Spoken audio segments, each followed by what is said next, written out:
Puji Tuhan, selamat bergabung kembali saudara-saudari di dalam minggu yang ketiga.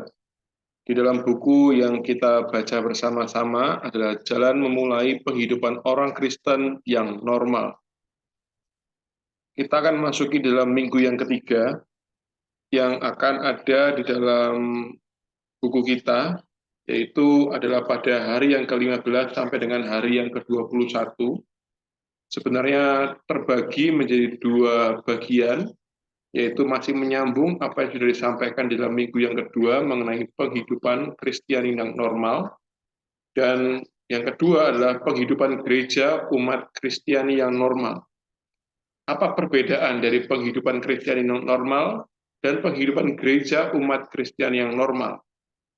Untuk melihat lebih jelas, kita akan masuki poin demi poin dari hari ke-15 sampai dengan hari yang ke-21 secara singkat.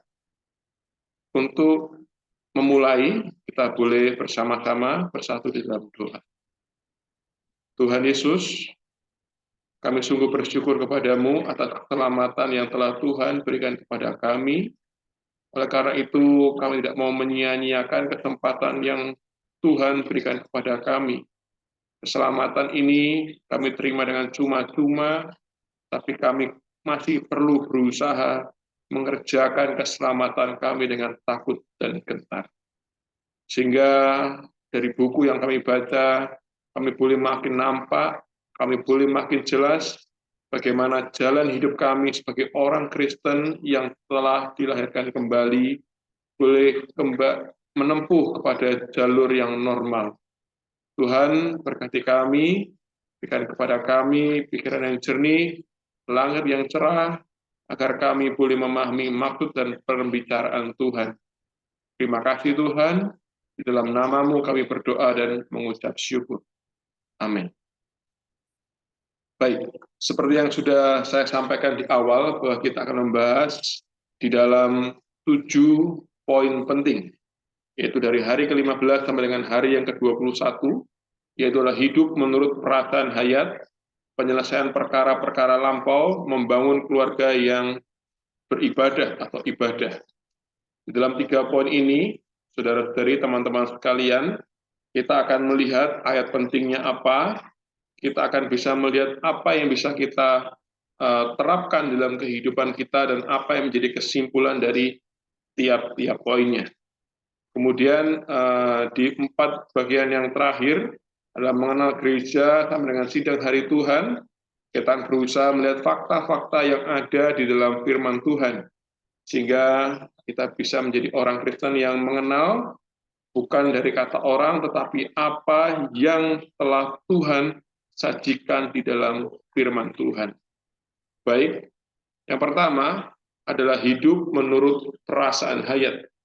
Ayat penting yang bisa kita lihat di sini adalah dalam Roma pasal 8, ayat 4 sampai dengan ayat yang ke-6. Mari kita baca bersama-sama, supaya tuntutan hukum Taurat digenapi di dalam kita yang tidak hidup menurut daging, tetapi menurut roh. Sebab mereka yang hidup menurut daging memikirkan hal-hal yang dari daging, mereka yang hidup menurut roh memikirkan hal-hal yang dari roh. Karena keinginan atau pikiran daging adalah maut, kematian, tapi keinginan atau pikiran roh adalah hidup atau hayat dan damai sejahtera. Puji Tuhan, dari Roma pasal 8 ayat 4 sampai dengan ayat 6, kita harus tahu bahwa di dalam ayat yang ke-6, Rasul Paulus membandingkan 2 hal. Yang pertama adalah keinginan daging, saya berikan warna kuning, dan yang kedua adalah keinginan roh. Hasil dari keinginan daging adalah kematian, dan hasil dari keinginan roh adalah hayat dan damai sejahtera. Jadi perkara ini adalah perkara yang saling bertentangan. Jadi, apa itu perasaan hayat? Perasaan hayat adalah perasaan yang memberikan kepada kita sukacita. Perasaan yang memberikan kepada kita sebuah terang, kenyamanan, serta kita bisa mematuhinya.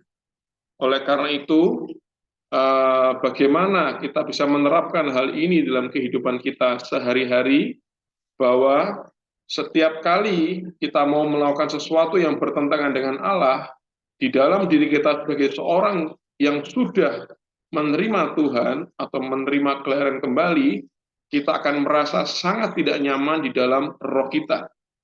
Oleh karena itu, setiap kali kita memiliki perasaan ini, kita harus kembali berdoa kepada Tuhan, kita harus memalingkan diri kita kepada Tuhan di dalam roh kita.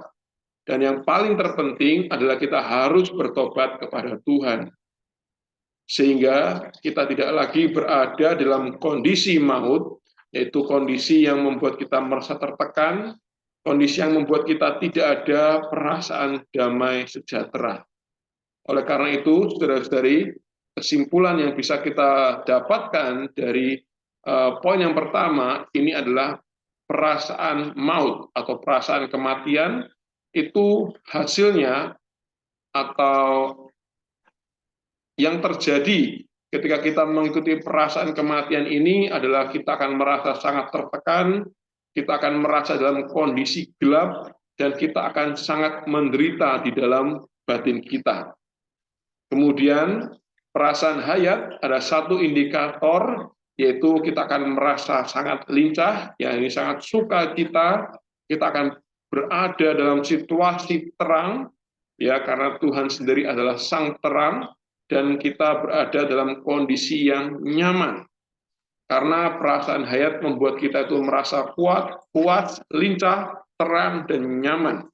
Maka ini juga membuat kita mempunyai rasa damai sejahtera, yaitu merasa nyaman dan tentram di dalam batin kita. Baik, mungkin di dalam kehidupan kita sehari-hari, setelah kita menerima keselamatan, banyak hal yang membuat diri kita tidak nyaman. Ya, oleh karena itu kita harus mengikuti perasaan hayat di dalam diri kita. Ya, seorang yang telah dilahirkan kembali, perasaannya itu sangat sensitif, sangat lembut sekali, sehingga akan sangat mudah untuk menerima pembicaraan Tuhan. Baik, hal yang kedua, yang bisa kita lihat dalam minggu ini adalah bagaimana kita ini perlu menyelesaikan perkara-perkara yang lampau. Baik, ada ayat penting di sini yang perlu kita baca bersama-sama. Ada di dalam kitab Efesus pasal 4 ayat 22 sampai dengan ayat yang ke-24. Yaitu bahwa kamu berhubung dengan kehidupan kamu yang dahulu harus menanggalkan manusia lama yang menemui kebinasaan oleh nafsunya yang menyesatkan dan mengenakan manusia baru. Kita sangat jelas sekali apa yang sudah tertulis di sini, bahwa manusia lama itu hasilnya adalah kebinasaan. Tapi hari ini kita orang-orang yang sudah menerima Tuhan, yang sudah dilahirkan kembali, kita sudah menanggalkan manusia lama dan mengenakan manusia baru. Oleh karena itu, cara hidup kita yang lama perlu kita bereskan. Tingkah laku, cara hidup kita yang lama harus diakhiri.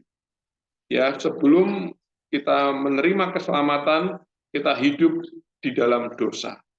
Kita hidup seperti orang-orang Israel pada masa itu berada di Mesir. Tetapi setelah mereka menerima keselamatan, ya mereka makan anak lembu, ya daging anak lembu domba, ya mereka perlu meninggalkan Mesir dengan segala hal yang ada di dalamnya. Oleh karena itu, ini memberikan sebuah contoh dan gambaran kepada kita, ketika kita sudah beroleh selamat, kita harus meninggalkan segala hal-hal yang lampau, segala hal-hal yang berhubungan dengan dosa. Baik, di dalam penerapan, ya perkara-perkara lampau apa saja yang perlu dibereskan setelah kita diselamatkan? Barang-barang apa saja yang harus diakhiri dan dibereskan? Ada 4 poin yang saya catatkan di sini, ya ini tidak ada di buku kita, Tetapi ini adalah hal yang sangat jelas tertulis di dalam seluruh firman Tuhan, yaitu adalah perkara-perkara yang tidak benar, perkara-perkara yang tidak pantas, perkara-perkara yang jahat dan najis, dan cara hidup kita yang lama. Semuanya perlu diakhiri. Di dalam buku kita diberikan sebuah contoh adalah seorang pemungut cukai. Dia adalah bernama Sakeus. Tuhan tidak pernah memerintahkan Sakeus untuk mempersembahkan atau mengeluarkan harta yang telah ia ambil dari orang-orang yang tidak semestinya. Tetapi ketika Sakeus diselamatkan, di dalam dirinya ada sebuah perasaan hayat yang mendorong dia, ya bukan dari permintaan Tuhan, tetapi ada perasaan hayat di dalam diri Sakeus. Sehingga apa yang dia rampas, apa yang dia ambil dengan tidak tepat, ya, dia kembalikan kepada orang-orang yang sudah diambilnya. Nah, karena itu ini adalah sebuah contoh yang bisa kita lihat ketika kita sudah diselamatkan, perlu ada pemberesan dan pengakhiran di atas perkara-perkara yang lampau. Baik, di dalam kesimpulannya, kita bisa melihat bahwa penyelesaian perkara-perkara lampau ini tidak berdasar pada tuntutan peraturan-peraturan yang di luar, tetapi pada perasaan hayat di dalam. Artinya apa? Ini sangat berhubungan dengan apa yang sudah kita bahas di hari sebelumnya, yaitu adalah perasaan hayat. Dua perkara ini tidak bisa berdiri sendiri. Dua perkara ini adalah satu hal yang saling berkaitan. Oleh karena itu, perkara perasaan hayat kita harus melewatinya, sehingga kita bisa mengerjakan hal ini, yaitu membereskan perkara-perkara lampau. Seperti yang sudah tertulis di sini, bahwa perkara-perkara lampau itu kita selesaikan bukan karena dorongan orang, bukan karena kita melihat contoh Sakeus, bukan karena ada peraturan-peraturan, tapi ada perasaan di dalam. Saya berikan sebuah kesaksian di dalam pengalaman saya. Pernah satu kali saya melakukan sebuah hal yang mungkin tidak benar. Saya berkata-kata kurang pantas kepada seorang yang lebih tua daripada saya.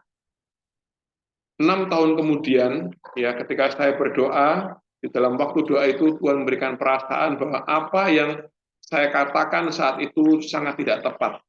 Meskipun di dalam hati kecil saya merasa itu adalah sebuah candaan, tapi perasaan ini memberitahu kepada saya harus meminta maaf.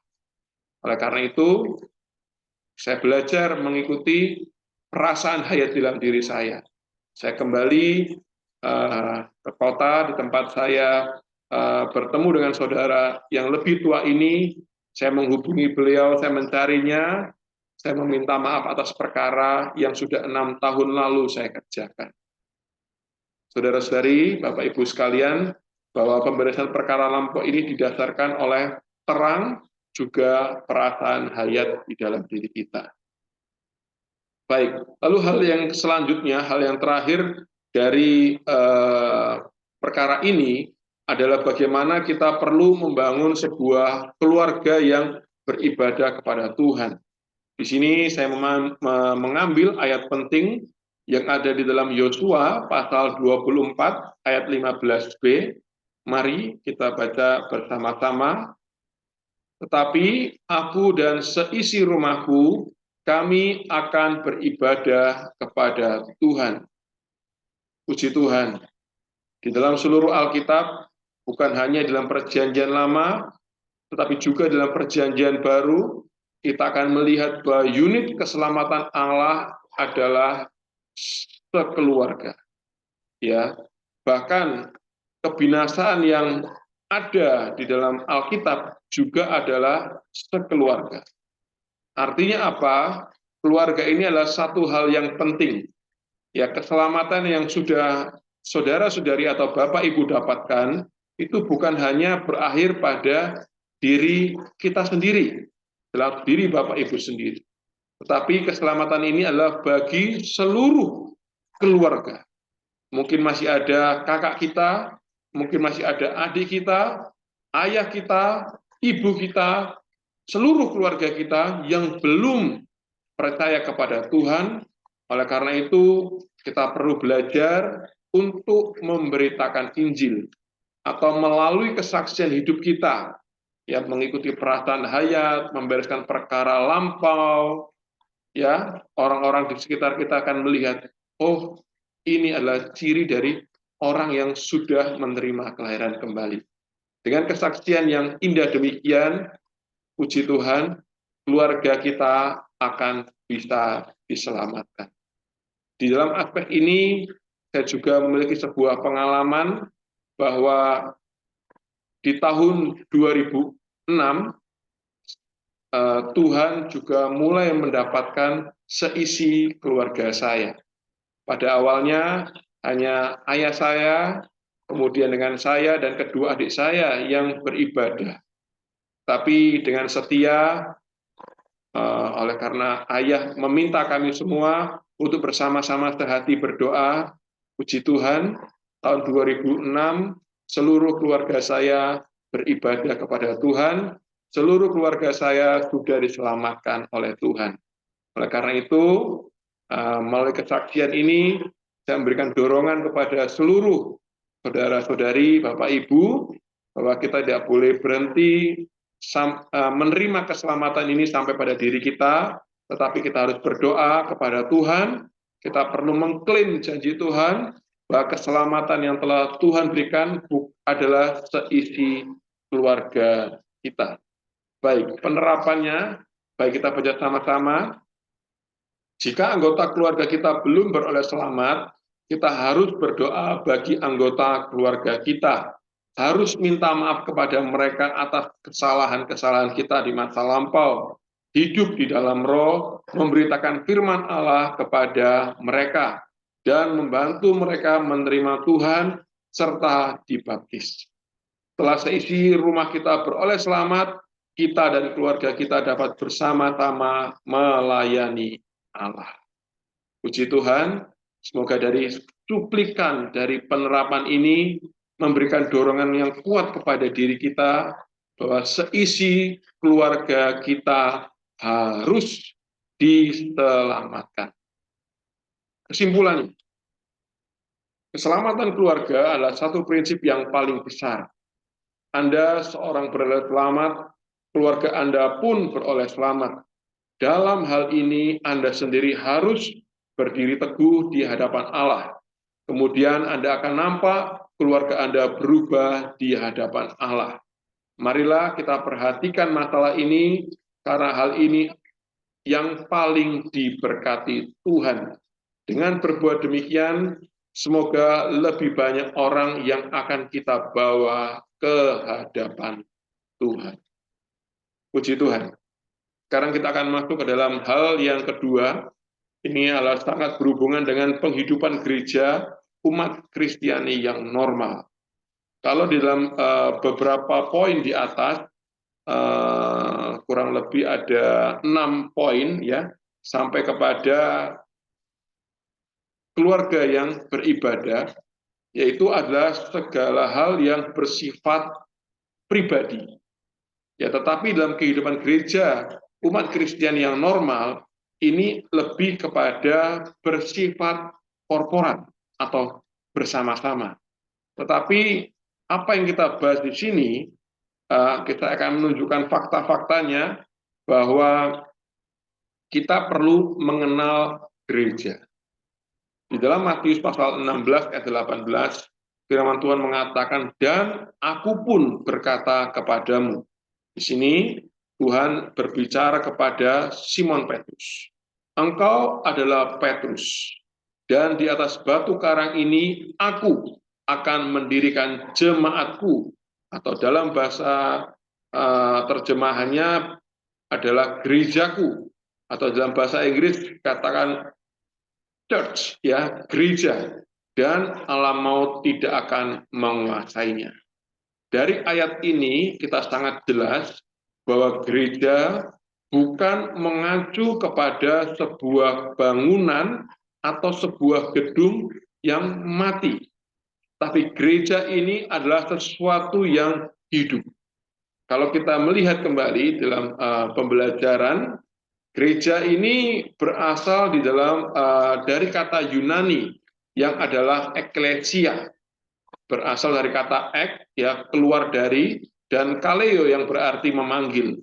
Jadi secara singkatnya apa? Gereja adalah suatu kelompok yang dipanggil keluar. Keluar dari mana? Keluar dari kegelapan, keluar dari kerajaan kegelapan, kerajaan Satan. Dan kita masuk ke dalam kerajaan anaknya yang terkasih. Oleh karena itu, kita perlu jelas bahwa gereja bukanlah sebuah gedung. Gereja adalah suatu kelompok yang dipanggil keluar. Baik. Kemudian selanjutnya kita melihat bahwa gereja ini dikatakan di dalam Efesus bahwa gereja adalah tubuhnya, yaitu kepenuhan Dia yang memenuhi semua dan segala sesuatu. Ya, gereja adalah orang-orang yang terpanggil keluar, dan gereja ini adalah tubuh Kristus. Oleh karena gereja adalah tubuh Kristus, kita perlu mengenal dan kita perlu melihat bagian yang selanjutnya adalah fungsi organik dari anggota tubuh. Seperti tubuh kita hari ini. Ya, 1 Korintus mengatakan bahwa kamu semua adalah tubuh Kristus dan kamu masing-masing adalah anggotanya. Tubuh kita memiliki banyak sekali anggota. Ya, masing-masing tidak bisa terpisah. Masing-masing adalah bagian dari tubuh. Demikian juga kita hari ini. Orang-orang yang sudah diselamatkan, kita semua adalah anggota dari tubuh Kristus. Oleh karena itu, kita melihat apa fungsi organik dari tubuh Kristus. Ya, ini saya mengambil dari dalam buku kita yang kita baca sama-sama. Yang pertama adalah fungsi organik dari anggota tubuh Kristus adalah kita sebagai ranting-ranting Kristus untuk menghasilkan buah. Kita sebagai tubuh Kristus perlu menggembalakan atau merawat orang-orang yang telah percaya kepada Tuhan melalui kita. Kemudian selanjutnya adalah kita harus mendorong dan membangun satu sama lain dalam sidang kelompok. Yang keempat, kita membangun gereja melalui bertutur sabda. Atau secara singkatnya, saudara-saudari, kita perlu meng-highlight atau mencetak tebal kata sidang kelompok. Ya, kalau dalam sebuah perhimpunan yang besar, sulit sekali bagi setiap anggota tubuh itu untuk menunaikan fungsi. Tapi dalam sidang kelompok, dalam skup yang paling kecil, kita bisa saling membangun satu dengan yang lain. Oleh karena itu, kita perlu nampak yang selanjutnya adalah mengenai sidang kelompok. Ya, ini bukan satu hal yang baru, tetapi ini sudah dikerjakan oleh para rasul pada gereja yang sebermula. Baik, Kisah Para Rasul pasal 5 ayat 42, firman Tuhan mengatakan, dan setiap hari mereka melanjutkan pengajaran mereka di bait Allah dan di rumah-rumah orang, dan memberitakan Injil tentang Yesus yang adalah Mesias. Ya, sebuah kehidupan gereja itu bukan hanya saat kita berhari Minggu atau kita beribadah pada saat hari Minggu, tapi penghidupan gereja adalah sesuatu yang bersifat setiap hari. Ya, ini kita lihat dalam Kisah Para Rasul pasal 5 ayat 42. Apa yang mereka kerjakan di dalam kelompok-kelompok ini? Apa yang mereka kerjakan dalam skup yang paling kecil ini? Kita bisa melihat ada fungsinya. Yang pertama adalah mereka merawat semua anggota. Ya, kalau kita dalam ruang yang paling besar, kita mungkin sulit memperhatikan satu dengan yang lain karena keterbatasan kita. Ya, tetapi kalau dalam skup kecil, dalam sidang kelompok, ya, yang jumlahnya tidak terlalu besar, kita bisa memperhatikan, dari 10 orang yang bersama-sama dengan saya, hari ini kok cuma ada 8. 2 kemana? Siapa namanya? Kenapa dia tidak datang? Ya, kita perlu merawat mereka, memperhatikan mereka secara detail. Kemudian, hal yang kedua, melalui sidang kelompok ini, kita bisa mengajarkan kebenaran. Karena pada saat kita dalam skup yang paling besar, kita sulit. Tapi pada saat skup ini, kita boleh bersama-sama belajar kebenaran. Dalam skup kecil ini, kita boleh saling saling bertanya jawab, saling berdiskusi. Supaya apa? Supaya kita makin mengenal kebenaran firman. Dan yang terakhir, melalui sidang kelompok-kelompok kecil ini, ya, kita bisa bersama-sama untuk pergi mengabarkan Injil. Puji Tuhan, inilah sidang kelompok yang seharusnya, yang normal perlu kita kerjakan.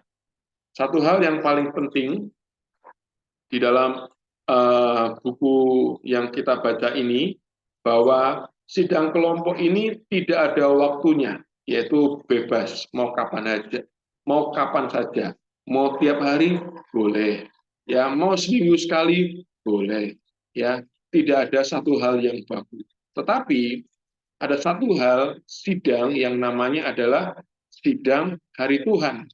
Ya, di dalam Kisah Para Rasul pasal 20 ayat 7 dikatakan, pada hari pertama dalam minggu itu, ketika kami berkumpul untuk memecahkan roti. Ya, mengenai hari Tuhan ini, ya, inilah sidang yang yang Tuhan dirikan sendiri. Ya, bahkan pada saat hari pertama atau sidang hari Tuhan ini, apa yang dikerjakan oleh rasul-rasul, yaitu mereka memecah-mecahkan roti sambil bersyukur, dan terlebih dahulu mereka harus mengakui dosa-dosa. Nah, puji Tuhan, ya, saudara-saudari, teman-teman sekalian, ini sedikit hal yang bisa saya bagikan atau sampaikan. Semoga di dalam minggu ketiga ini kita boleh menikmati atau membaca dengan sangat baik, teliti tiap harinya, sehingga kita boleh menempuh satu kehidupan orang Kristen yang normal. Dulunya mungkin kita tidak normal. Ya, hari ini setelah kita diselamatkan, kita perlu menempuh kehidupan yang normal. Mari saya tutup di dalam doa. Tuhan, kami bersyukur kepadamu atas apa yang sudah kami baca dan kami lihat. Biarlah kami boleh bersama-sama maju, kami boleh bersama-sama terbangun di dalam tubuh Kristus, sehingga kami tidak menjadi orang Kristen yang sendirian, kami boleh menjadi orang Kristen yang bersama-sama. Tuhan Yesus, jaga kami semua, pimpin kami semua, agar kami boleh kembali kepada jalan hidup orang Kristen yang normal. Di dalam nama Tuhan, kami berdoa dan mengucap syukur. Amin. Puji Tuhan. Dan, demikian kita sudah selesai di dalam minggu yang ketiga. Tuhan Yesus